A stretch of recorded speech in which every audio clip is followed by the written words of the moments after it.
Ya ayyuhalladzina amanu kutiba alaikumusiyam. Kalau sobat-sobat perhatikan dalam ayat tersebut, itu yang dipanggil adalah orang-orang yang beriman. Kenapa tidak ya ayyuhas solihun, atau kenapa tidak ya ayyuhal muslimun? Dimanapun kalian berada, Assalamualaikum warahmatullahi wabarakatuh. Salam sejahtera buat kita semuanya. Di video kali ini kita akan bahas pertanyaan kenapa yang dipanggil dalam Quran surah Al-Baqarah ayat 183 tentang perintah untuk melakukan puasa di bulan Ramadan itu hanyalah untuk orang-orang yang beriman. Kenapa bukan ya ayyuhal muslimun? Pertama kita telah dulu dari sisi maknanya ya. Islam itu bisa dua makna, ada keselamatan, ada juga kepasrahan. Kalau secara terminologisnya, Islam itu bisa bermakna ketaatan atau kepasrahan kita dalam menjalankan segala perintah Tuhan, perintah Allah Subhanahu wa taala, dan menjauhi segala apa yang dilarang oleh Allah Subhanahu wa taala. Itu Islam.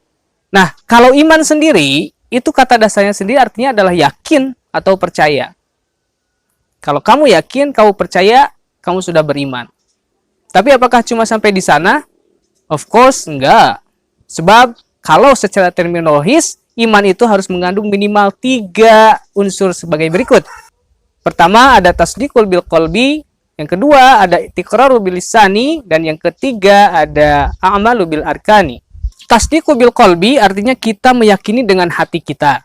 Iqraru bil lisani artinya kita membuktikan dengan ucapan atau dengan lisan kita.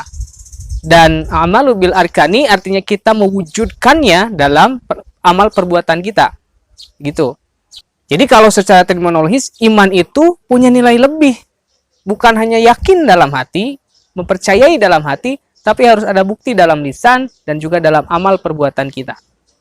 Ibadah puasa sendiri itu adalah ibadah yang lain dari yang lain. Dia adalah ibadah yang khusus karena dia bukan ibadah yang konkret. Tidak ada lekak-lekuknya, gerak-geriknya, tidak ada bunyinya, tidak ada rupanya seperti jenis-jenis ibadah yang lain. Syahadat ada ucapannya, sholat apalagi ada gerakannya, zakat ada yang dibayarkan, dan naik haji apalagi. Tapi puasa coba, dia hanyalah sekedar menahan lapar dan dahaga dalam kurun waktu tertentu. Tidak ada bentuknya yang bisa dibuktikan, dan itu hanya urusannya dua arah. Kita sebagai hambanya dengan Allah Sang Kholiknya. Dengan kompleksitas yang seperti itu dalam ibadah puasa, tidak semua manusia ataupun orang-orang yang diperintahkan oleh Allah untuk melaksanakan ibadah puasa ini bisa menjawabnya. Hanya dengan iman kita mampu melaksanakan ibadah puasa dengan paripurna. Dan hanya orang-orang beriman yang mampu menjawab panggilan Allah tersebut. Jadi begitu ya, kenapa panggilan untuk ibadah puasa dalam Quran surah Al-Baqarah ayat 183 ini diarahkan, ditujukan kepada orang-orang yang beriman? Salah satu alasannya adalah karena hanya orang beriman yang mampu menjawab pertanyaan tersebut. Orang Islam itu tidak akan sepenuhnya mampu melaksanakan.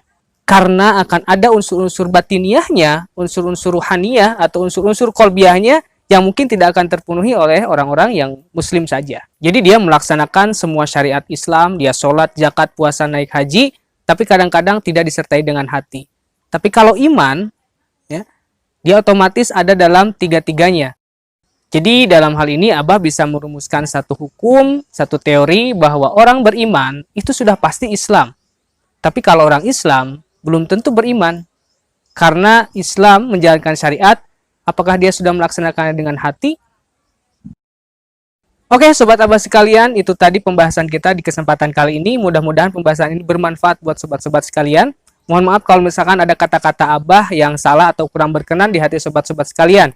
Ya, silahkan tulis aja kritik, komentar, dan sarannya di kolom komentar. Bebas. Dan kalau kalian belum subscribe channel ini, dukung terus channel ini dengan klik tombol like, subscribe, dan lonceng notifikasinya. Dan kalau kalian merasa video ini bermanfaat, silahkan kalian share seluas-luasnya ke teman-teman terdekat dan terjauh kalian. Oke? Hatur saya nuhun buat segala perhatiannya, dan sampai jumpa di video Abah berikutnya. Akhir kata, billahi taufiq wal hidayah. Wassalamualaikum warahmatullahi wabarakatuh.